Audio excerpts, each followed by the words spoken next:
هو الذی یریکم البرق خوفا وطمعا، وہی ہے جو تمہیں دکھاتا ہے بجلی ڈرانے کے لیے بھی اور امید کے لیے بھی، وَيُنشِئُ السَّحَابَ الثِّقَالَ، اور وہی ہے جو اٹھاتا ہے بھاری بادلوں کو جو کہ رواں دواں ہے بارش کے لیے۔ بادلوں کے ساتھ بجلی کی چمک یہ جڑی ہوئی ہے، اس میں انسان کی طمع بھی پوشیدہ ہے اور خوف بھی پوشیدہ ہے۔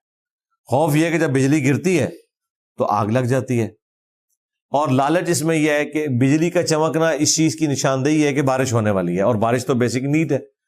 یہ تو آج ٹیوب ویلز کی وجہ سے لوگوں کو اتنا احساس نہیں رہا، ورنہ جب ٹوٹلی آپ بارانی زمین کے اوپر ڈیپینڈنٹ تھے اس وقت تو بارش کا مطلب زندگی اور بارش نہ ہونے کا مطلب موت۔ برادران یوسف جو ہیں سرزمین شام سے مصر غلے کے لیے گئے تھے نا، کیونکہ قحط پڑ گیا تھا، تو اس زمانے میں تو قحط کا مطلب ہے موت، کیونکہ اس وقت کوئی نگاہ مار کے تو کچھ نہیں کر سکتا تھا، دنیا کو اللہ نے بقدر ایفرٹ رکھا ہوا ہے۔ یہ تو جب انسان کو اللہ نے ترقی کرائی، اس نے ڈیم بنانے شروع کیے اور پھر ڈیموں کے ذریعے نہریں روا کی، تو آف سیزن میں بھی آپ کو پانی اویلیبل ہو جاتا ہے۔ وہ بھی بہرحال پھر بھی بارشوں پہ ڈیپینڈنٹ ہے، بارشیں ہوں گی تو ڈیم بھرے جائیں گے، ادروائز وہ بھی نہیں۔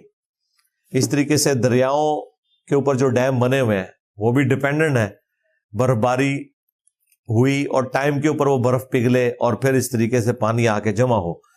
اللہ ہی اللہ جی، جس چیز کے اوپر بھی غور کریں تو اللہ تعالیٰ فرماتا ہے کہ یہ جو بجلی کی گر چمک ہے یہ انسان پہ خوف بھی طاری کرتی ہے، اور اس کے اندر اس کے لیے لالچ بھی چھپی ہوئی ہے کہ اس کے بعد بارش آئے گی، میری فصل ہری بھری ہو جائے گی، اور میرے زندگی کا سامان اس کے ساتھ جو جڑا ہوا ہے۔ ان ساری چیزوں کو تو ظاہر ہے وہی لوگ آبزرو کرتے ہیں جو ڈائریکٹلی ان کاموں کے ساتھ جڑے ہوئے ہیں۔ اگلے زمانوں میں تو آلموسٹ سارے یہ کام اپنے حصے کا کرتے تھے۔ یہ تو جب ایک پروفیشنل زندگی شروع ہوئی ہے تو اس میں لوگوں نے مختلف شعبے اڈاپٹ کیے ہیں، اور غلہ جو ریئل ٹائم اگانے والے کی محنت ہے وہ کھانے والے نے دیکھی بھی نہیں ہوتی۔ ہاں وہ کسی اور فیلڈ میں محنت کر کے پیسے کما کے تو پیسوں کے ذریعے یا پرانے زمانے میں بارٹر سسٹم کے ذریعے اس سے اناج خرید لیا کرتا تھا۔ باقی جو پنجابی میں بھی کہا جاتا ہے نا کہ کسان جو ہے نا اس کی بائی والی ہوتی ہے اللہ کے ساتھ، یہ اس کا ایگریمنٹ ہوتا ہے۔ کسان جتنا خدا اورینٹڈ ہوتا ہے نا، خصوصاً بارانی زمین والے لوگ، وہ تو ہر وقت خدا اورینٹڈ ہوتے ہیں اس حوالے سے۔ اگر وہ اپنے آپ کو صحیح کرنا چاہیں کہ وہ ہر لمحے اس چیز سے گزرتے ہیں کہ وہ کتنے کمزور اور لاچار ہیں، اور خدا کتنا طاقتور ہے کہ اس کے اوپر آپ ڈیپینڈنٹ ہیں۔ اور یہ ایک ایسا یونیورسل ٹروتھ ہے جو کبھی بھی انویلڈ نہیں جائے گا، آج بھی ویلڈ ہے۔ آج بھی انسان کی خوراک اسی زمین سے آ رہی ہے۔ زمین اگانا بند کر دے، جو مرضی آپ ٹیکنالوجی بنا لیں، اگر مٹی اگانے سے انکار کر دے انسانیت کی موت ہے۔ اور دیکھیں اللہ تعالیٰ نے کیسا انسان کا غرور توڑا ہے، حقیر مٹی، اور اس کو کیا شان دی ہے کہ ایک دانہ بوتے ہیں 6 ارب گنا بڑا درخت بنا دیتے ہیں۔ ایک آپ دانہ بوتے ہیں گندم کا، اس میں سے 7 بالیاں نکلتی ہیں، ہر بالی کے اندر 100 دانے ہیں، 700 گنا بڑھا دیا ایک دانے سے۔ یہ اللہ تعالیٰ کی قدرت ہے، اور زندگی اس کے اوپر ڈیپینڈنٹ کر دی ہوئی ہے۔ تو آج بھی اگر زمین اگانا بند کر دے، کسی کے پاس سونا بھی ہو، اس سونے کے اندر کوئی بیج لگائے، سونا نہیں اگا سکتا اس کو، یہ حقیر مٹی اگاتی ہے۔ یہ اللہ تعالیٰ کی قدرت ہے۔ تو اللہ تعالیٰ فرماتا ہے کہ ہم خوف اور طمع، یعنی اس کا خوف بھی بجلی کا اور طمع کے ساتھ بادلوں کو روانہ کرتے ہیں، جو بھاری بادل پانی کو اٹھائے ہوئے ہوتے ہیں۔ انسان اس کی طرف متوجہ رہتا ہے۔ آج بھی آپ دیکھیں جہاں پہ ٹورنیڈوز آتے ہیں، ہوائی جھکڑ چلتے ہیں اور بڑی تیز آسمانی بجلی گرتی ہے، کس طریقے سے وہاں پہ آگ لگ جاتی ہے۔ آسٹریلیا میں، امریکہ میں تو کئی ہفتوں تک جنگلوں میں آگ بھڑکتی ہے، وہ بہت کم ہوتا ہے کہ کسی انسان کے لگانے سے ہو۔ ان جنگلوں میں تو کوئی آبادیاں اس طرح نہیں ہوتی ہیں۔ یہ عموماً جو آپ جنگلات کی آگ دیکھتے ہیں نا، وہ آسمانی بجلی کی وجہ سے آگ لگی ہوئی ہوتی ہے۔ کہیں پہ بجلی گری، بس سپارک ہو گیا، اور اب جنگلوں کے جنگل ختم ہو رہے ہیں۔ ان کو بجھانے کے لیے آپ کو بڑی ایفرٹ پٹ کرنی پڑتی ہے۔ میں تو کہتا ہوں اللہ کا شکر ہے کہ وہ قدرتی آفات جس سے امریکہ گزر رہا ہے، پاکستان تو اس کا تصور بھی نہیں کر سکتا۔ یہ انہوں نے ہی سب کچھ سنبھالا ہوا ہے۔ یعنی آپ مجھے بتائیں، ایک ٹورنیڈو پھر جائے، 80,000 سال پیچھے ٹور گئے۔ وہاں آئے دن یہ ٹورنیڈوز، پھر سمندری جو طوفان آتے ہیں وہ الگ سے، پھر جو برف باری ہوتی ہے، پورے ریل کے ٹریک صاف ہو جاتے ہیں۔ باقاعدہ انہوں نے ٹرینیں اس طرح ڈیزائن کی ہوئی، آگے انجن کے آگے وہ ہر چیز لادا کرتا ہے۔ مجھے بتائیں، یہاں پہ تھوڑا سا پانی کھڑا ہو جائے اور ٹریک گیلا ہو جائے تو ٹرینیں کئی دن نہیں چلتی۔ یہاں پہ اگر برف باری اس طریقے سے ٹریکس کے اوپر ہونا شروع ہو جائے، اس طرح کے زلزلے، ٹورنیڈوز آنا شروع ہو جائیں، اور جو آگ وہاں پہ جلتی ہے، جو فائر فائٹنگ والا معاملہ ہے، وہ تو آپ امیجن بھی نہیں کر سکتے۔ تو اللہ تعالیٰ نے اس طرح کی قدرتی کئی ایک آفات سے ہمیں محفوظ رکھا ہوا ہے۔ تو آج بھی یہ جو آسمانی بجلی ہے، یہ اسی طریقے سے معاملات ویلڈ ہے۔ اس لیے دیکھیں آپ، جو بجلی کی تاریں جا رہی ہوتی ہیں نا، یہ جو 11,000 وولٹ والی ہیں، جو بڑے بڑے وہ کھمبے لگے ہوئے ہیں، تو آپ دیکھیں گے کہ 6 تارے ہیں یا 8 تارے ہیں، 4 اس طرف ہیں، اور جو 2 ونگز نکلے ہوئے ہوتے ہیں، 4 اس طرف ہیں، 4 اس طرف ہیں، اور ایک اس کی ٹپ کے اوپر باریک سی تار چل رہی ہوتی ہے، ٹپ ٹو ٹپ، جہاں پہ اوپر نوک بنی ہوئی ہوتی ہے نا اس کی کھمبے کی،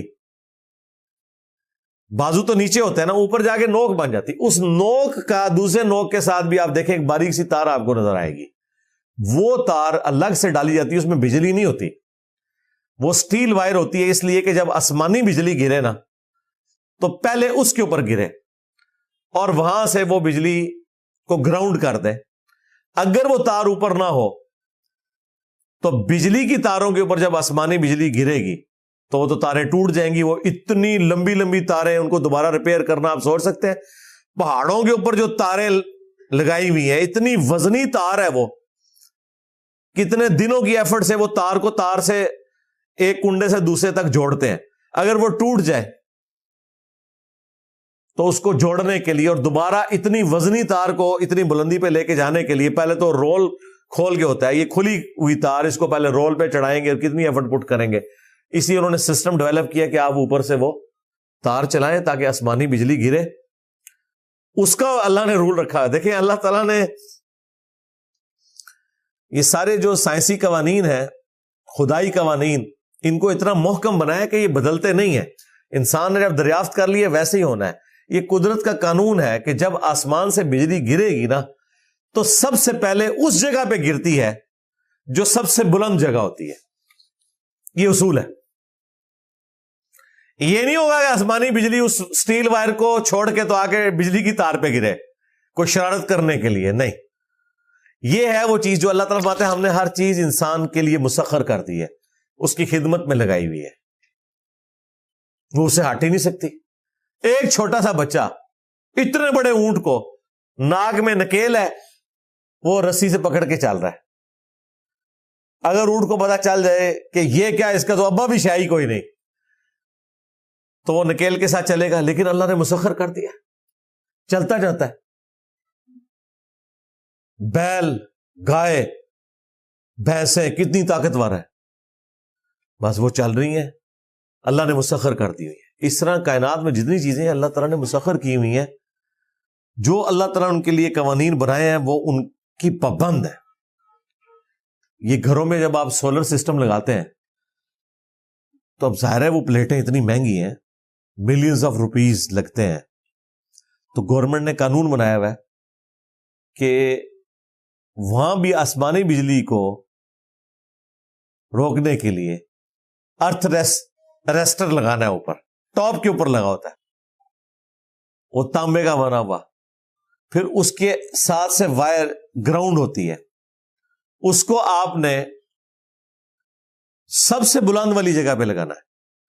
جو بیچارے سائنس کے طالب علم نہیں ہے یا انہیں پتہ نہیں ہے، وہ بس پلیٹوں کے ساتھ ہی کہیں ایک کونے پہ لگا کے چلے جاتے ہیں۔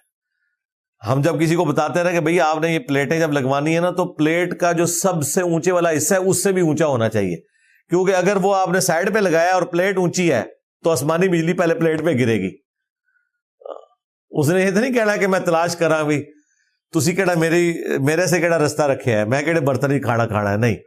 اس کو اللہ نے ایک قانون کا بند کیا کہ تو نے اس جگہ پہ گرنا ہے جو سب سے اونچی ہے، اس لیے وہ جو پورشن ہے نا اس کا، وہ اونچے والے پورشن پہ لگا ہونا چاہیے، تاکہ جب آسمان سے بجلی گرے اس پہ گرے اور آپ کی پلیٹیں بچ جائیں۔ ادروائز پلیٹیں اگر آپ کی جل جاتی ہیں یا ان کے اوپر آسمانی بجلی گرتی ہے، وہ تو آپ نے لگائی ہوئی ہے 20-25 سال کے لیے، تو سارے کا سارے پھر ڈوب گیا۔ لیکن دیکھیں سائنٹسٹ نے کتنی محنت کے ساتھ ان معاملات کو مینج کیا، انہوں نے ایک ایک چیز کو کاؤنٹر فار کیا ہوا ہے۔ انسان نے بھی جو یہ قدرت سے لرن کیا ہے، ایسے ایس او پیز بنائے ہیں، اسٹینڈرڈ آپریٹنگ پروسیجرز، کہ اس میں غلطی کے چانس نہیں ہوتے اگر ان چیزوں کو فالو کیا جائے۔ ٹریفک قوانین کو اگر آپ صحیح طریقے سے ہر کوئی فالو کرے، کبھی ایکسیڈنٹ ہو نہیں سکتا۔ ہاں کوئی ربو آئی ہو کہ کسی کا ٹائر پھٹ جانا ہے، وہ ایک علیحدہ معاملہ ہے، وہ بھی اگر اس کو صحیح طریقے سے فالو کیا جائے کہ آپ نے ٹائم پہ ٹائر بدلنے ہیں، اس طریقے سے ٹریک کو صاف رکھنا ہے، تو اس طرح کے چانسز ہوتے کم ہیں۔ یہ ساری قیامت کی نشانیاں پاکستان میں پوری ہوتی ہیں، باہر کے ملکوں میں نہیں ہوتا اس طرح۔ وہاں پہ آپ صرف ایئر ٹریفک دیکھ لیں، بندہ پریشان ہو جاتا ہے، کیڑیوں کی طرح امریکہ کے اندر جہاز اڑ رہے ہیں، ہزاروں فلائٹیں صرف ود ان امریکہ روزانہ اڑتی ہیں۔ پاکستان میں اگر اڑے تو روزانہ 2-4 جہاز گرے ہوئے ہوں، کبھی سنا کو امریکہ میں جہاز گرا ہے، کوئی ٹکرا گیا ہو۔ سب سے سیف سفر ہے، انہوں نے اس کو مینج کیا ہوا ہے، ہائٹ ہی ڈفرنٹ رکھی ہے کہ یہاں سے جو جہاز اڑ کے اس طرف جائے گا وہ اتنی ہائٹ پہ اڑے گا، اور جو ادھر سے آئے گا وہ اتنی ہائٹ پہ۔ اب آپ آنکھیں بند کر کے اڑائیں، آمنے سامنے آ ہی نہیں سکتا کوئی جہاز۔ ہاں ایک دوسرے کے اوپر سے ایسے ضرور گزر جائے گا، بالکل ایک ٹائم پہ بھی گزر جائے گا، لیکن ایک دوسرے سے ٹکرائے گا نہیں۔ قوانین ٹریفک کے بنا لیے انہوں نے، ہر چیز کو مینج کیا ہوا ہے۔ تو یہ ساری کی ساری سائنس اسی لیے پاسبل ہوئی ہے کہ اللہ تعالیٰ کے بڑے محکم قوانین ہیں۔ تو یہ بجلی والا بھی جو نظام اللہ تعالیٰ نے رکھا ہے، خوف کے ساتھ بھی اور طمع کے ساتھ بھی، اللہ تعالیٰ فرماتا ہے یہ بادل اڑ رہے ہیں، وَيُسَبِّحُ الرَّعْدُ بِحَمْدِهِ، اور یہ جو بجلی چمکتی ہے یہ اللہ کی تسبیح بیان کرتی ہے حمد کے ساتھ۔ اللہ اکبر کبیرہ الحمد للہ کثیرہ وسبحان اللہ بکرۃ واصیلا۔ سورہ بنی اسرائیل میں ہے نا کہ اس کائنات میں کوئی چیز نہیں ہے مگر یہ کہ اللہ کی حمد کے ساتھ اس کی تسبیح بیان کرتی ہے، لیکن تم اس کی تسبیح کو سمجھ نہیں سکتے۔ یہ اللہ تعالیٰ کی ایک پیرلل میں ایک دنیا ہے نا جی، اللہ کی بنائی ہوئی دنیا تو آپ چھوڑ دیں۔ ہمارے بزرگوں کو اگر قبروں سے نکالا جائے، ان کے سامنے یہ اسمارٹ فون رکھا جائے اور انہیں بتایا جائے کہ یہ وہ ٹیلی فون ہے جہاں سے آپ کو یہاں ابھی میں بیٹھے بیٹھے مکہ اور مدینہ دکھا سکتا ہوں۔ ان بابوں نے تو 4-4 مہینے گھوڑوں پہ، اونٹوں پہ پیدل سفر کر کے حج کیے ہوئے۔ آپ کعبے کی چھت کے اوپر بھی کھڑے ہو کے انہیں حلف دینا، وہ کبھی نہیں مانیں گے کہ یہ ہو سکتا ہے، کہیں گے کیسے پاسبل ہے۔ لیکن آج ہمارے بچے کو بھی پتا ہے، اس لیے کہ اس کے پاس یہ نالج ہے نا۔ یہ ایک لعنت ہے دنیا ہے جو انسان نے اللہ کی دی ہوئی عقل سے ڈیولپ کر لی ہے، اسی کائنات کو مسخر کیا ہے، اور آپ ویڈیو کانفرنسنگ کر سکتے ہیں، 10,000 کلومیٹر دور کر سکتے ہیں۔ ایون امریکہ نے تو آپ کو وہ ڈیٹا بھی فری دیا ہوا ہے کہ آپ اس وقت بھی ریئل ٹائم دے سکتے ہیں کہ دنیا میں کتنے جہاز ہیں جو ہوا میں اڑ رہے ہیں اور کون سی فلائٹ کدھر جا رہی ہے، یہ فری ڈیٹا اویلیبل ہے۔ یہ سارا سیٹلائٹ کا system, G P S, global positioning system, جس کے ذریعے جہاز جو ہے وہ اپنا راستہ تلاش کرتے ہیں، ورنہ تو جہاز لینڈ ہی نہ کرے۔ یہ کوئی سڑک والا معاملہ تو نہیں ہے، جہاز رات کو بھی اڑتا ہے، سامنے کو پائلٹ کو دیکھ کو تو نہیں اڑا رہا ہوتا کہ میں ادھر سے جگہ پہ کرنا ہے، وہ سارے کا سارا جی پی ایس کے اوپر چل رہا ہے۔ وہ فری انہوں نے سیٹلائٹ دیے میں کہ اس سے وہ سگنل لیتے ہیں, انہیں پتا ہے یہاں سے آپ نے اڑنا ہے, اتنے گھنٹے میں آپ نے فلاں جگہ اتر جانا ہے. اب یہ سارے سسٹم ہمارے بزرگوں کو تو نہیں پتا, ان کے سامنے کرے وہ کہتے ہیں یہ ہو ہی نہیں سکتا. بس اس کو آپ دیکھیں, یہ تو انسان کی بنائی ہوئی دنیا ہے اور ایک خدا کی بنائی ہوئی دنیا ہے جس میں اللہ تعالیٰ کہہ رہا ہے کہ کائنات کی ہر چیز اللہ کو یاد کر رہی ہے. تو ہو رہا ہے ایسے, لیکن اللہ فرماتا ہے تمہیں نہیں پتا. جس طرح تمہارے بزرگوں کو نہیں پتا نا کہ موبائل کیا کام کرتا ہے, الیکٹرو میگنیٹک ویو سے کیا ہو جاتا ہے, اس طرح تمہیں بھی نہیں پتا کہ یہ جو بجلی چمک رہی ہے یہ میرا ذکر کر رہی ہے. اب انسان کے مجھے نہیں سنائی دے رہا, نہ سنائی دے, یہ وکھرا جہاں ہے اللہ کا. ہاں, اللہ تعالیٰ نے اس کی جو حمد والا معاملہ رکھا ہے وہ تو صحیح بخاری میں حدیث ہے. عبداللہ ابن مسعود کہتے ہیں ہم نے نبی علیہ السلام کے ساتھ بسا اوقات اس حال میں کھانا کھایا کہ ہم جو لقمہ اٹھاتے تھے اس میں سے ہمیں تسبیح کی آواز آتی تھی, صرف حضور کی برکت کی وجہ سے, کیونکہ صحابہ کرام کے ایمان کو اللہ نے بڑے لیول پہ لے کے جانا تھا, کیونکہ انہوں نے نبی علیہ السلام کا پیغام آگے پہنچانا تھا نا. تو لقمہ بھی ذکر کرتا ہے, یہ جو بجلی چمکتی یہ بھی اللہ کا ذکر کرتی ہے.